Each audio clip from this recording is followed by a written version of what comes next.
Hello बच्चों, let's see the given question. The question says mark the correct statement. So option A given है, if E is 0 at a certain point, the V then V that is should be 0 at that point. E यहाँ पे electric field है, V is the potential, right? So option B given है, if E is not 0 at a certain point, then V should not be 0 at that point. Option C given है, if V is 0 at a certain point, then E should be 0 at that point. Option D given है, if V is 0 at a certain point, then E may or may not be 0. So for this question, जो key concept यहाँ पे we need to understand is the concept of electric field and potential. तो इस question को हम one by one एक एक statement या एक एक ऑप्शन हम लेके एनालाइज करेंगे कि क्या situation weather given option is correct और इनकरेक्ट. ठीक है, तो सबसे पहला स्टेटमेंट देखते हैं. स्टेटमेंट वन में हमें बोला गया if E is 0 then we should be 0 at that point. So this is incorrect.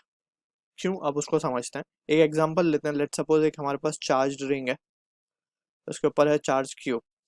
अगर हम इसके सेंटर पे पोटेंशियल लिखना चाहें तो what will be the potential. Let's say point C है हमारा, तो potential at C it is given by the expression k q upon R if R is the radius of this ring. Clear है. तो potential तो non zero है, लेकिन अगर मैं इलेक्ट्रिक फील्ड लिखना चाहूँ यहाँ पे तो इलेक्ट्रिक फील्ड तो जीरो है एट सेंटर. ठीक है, तो if E is zero at a certain point then we should be zero. So ये बोलना it is incorrect. V zero हो ये इनकरेक्ट है अगर ई जीरो है at that point. So this is incorrect. Option B की बात कर लेते हैं. If E is not zero at a certain point then we should not be zero at that point. अब ऑप्शन बी को देख लेते हैं. इसमें बोला गया if E is not zero at a certain point then we should not be zero at that point. तो यहाँ पे लेट सपोज अगर हम मान लें कि हमारे पास दो इक्वल एंड अपोजिट मैग्नीट्यूड के चार्ज हैं. लेट सपोज एक है प्लस क्यू, एक है माइनस क्यू. ठीक है ना. इस तरीके से कुछ सेपरेशन पर रखे हुए हैं. अगर मैं इन पॉइंट पी के ऊपर इन दोनों चार्जेस की वजह से वैल्यूज लिखना चाहूँ, लेट सपोज इलेक्ट्रिक फील्ड की वैल्यू, तो electric field at point P अगर हम देखेंगे so it will be not equal to zero, right.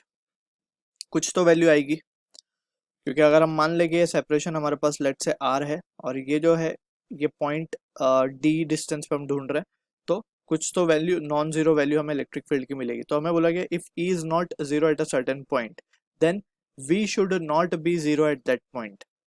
ठीक है, अब बात कर लेते हैं पोटेंशियल की. तो पोटेंशियल यहाँ पे अगर हम देखेंगे ध्यान से, या फिर ये तो आउटसाइड पॉइंट हो गया. अगर मैं इनसाइड पॉइंट ले लूँ कोई, लेट से ये पॉइंट अगर हमने इनसाइड ले लिया, लेट से पॉइंट एम ले लिया, तो पॉइंट एम के ऊपर अगर मैं देखूं जो कि मिड पॉइंट पे है, M is the mid point. ठीक है, प्रिसाइजली बात कर रहे हैं हम, एक केस जनरलाइज कर रहे हैं जिसमें हम स्टेटमेंट चेक कर सकें. तो एम के ऊपर अगर हम देखेंगे तो पोटेंशियल इज जीरो. एम पे पोटेंशियल जीरो है, लेकिन electric field at M it is again non zero. For a case जहाँ पे इक्वल एंड अपोजिट मैग्नीट्यूड का चार्ज है और मिड पॉइंट की हम बात कर रहे हैं स्पेसिफिकली. ठीक है, तो अभी हम आउटसाइड पॉइंट को फिलहाल के लिए थोड़ा सा रब कर देते हैं, हम मिड पॉइंट की बात कर लेते हैं.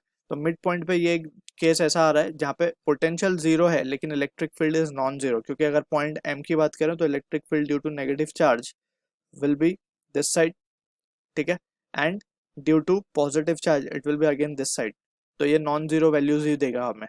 ठीक है ना. K Q by R by two का square, K Q by R by two का स्क्वायर, सिंपली, राइट. तो electric field will be non zero. यहाँ पे बोला गया electric field is not zero, तो पोटेंशियल भी नॉट जीरो होना चाहिए, बट पोटेंशियल तो जीरो हो रहा है इन दिस केस, तो this option can be discarded again. अब सी पॉइंट की बात करते हैं. C statement if V is zero at a certain point then E should be zero at that point. तो यही स्टेटमेंट से हम इसको क्लैरिफाई कर सकते हैं जो अभी हमने डिस्कस किया केस. ठीक है, if V is zero at a certain point E should be zero. So this is again incorrect. Option D को देख लेते हैं. डी ऑप्शन में हमें क्या बोला जा रहा है कि if V is zero at a certain point then E may और may not be zero. So may not be zero वाला केस तो हमने यहाँ पे डिस्कस कर लिया है, जैसे ये वाला केस था E is not equal to zero when V is zero, right. अब हम बात करते हैं कि जहाँ पे दोनों ही जीरो हो जाए, तो उसके लिए अगर हम मान लें कि लेट सपोज यहाँ पे कोई चार्ज रखा हुआ है क्यू. ठीक है, इसकी वजह से अगर हम कोई पोटेंशियल लिखना चाहें आर दूरी के ऊपर, ठीक है ना, r दूरी पे एक पॉइंट है p, उस पर अगर हम पोटेंशियल लिखना चाहे तो हम क्या लिखते हैं, it is k q by r, ठीक है, that is the potential at p। अगर हम इन्फिनिटी पे बात करें पोटेंशियल की, due to this point charge q, तो इन्फिनिटी पे p at infinity it will become zero, ठीक है। सिमिलरली इलेक्ट्रिक फील्ड की जब हम बात करते हैं तो electric field at infinity is again zero, since हमें फॉर्मूला क्या पता है इलेक्ट्रिक फील्ड का, it is E equal to K Q square upon R, ठीक है ना। तो इस फॉर्मूले के अकॉर्डिंग दोनों फॉर्मूले जो हमने लिखे पोटेंशियल और इलेक्ट्रिक फील्ड, उनके बेसिस पे वी कैन से कि इन्फिनिटी वाला जो पॉइंट है वहां पे जो इलेक्ट्रिक फील्ड एंड पोटेंशियल है वो जीरो हो सकते हैं। तो D will be the correct answer, यानी कि पोटेंशियल जीरो होने पे दोनों ही पॉसिबिलिटी है, इलेक्ट्रिक फील्ड जीरो हो भी सकती है, नहीं भी। So I hope you understood the solution, all the best.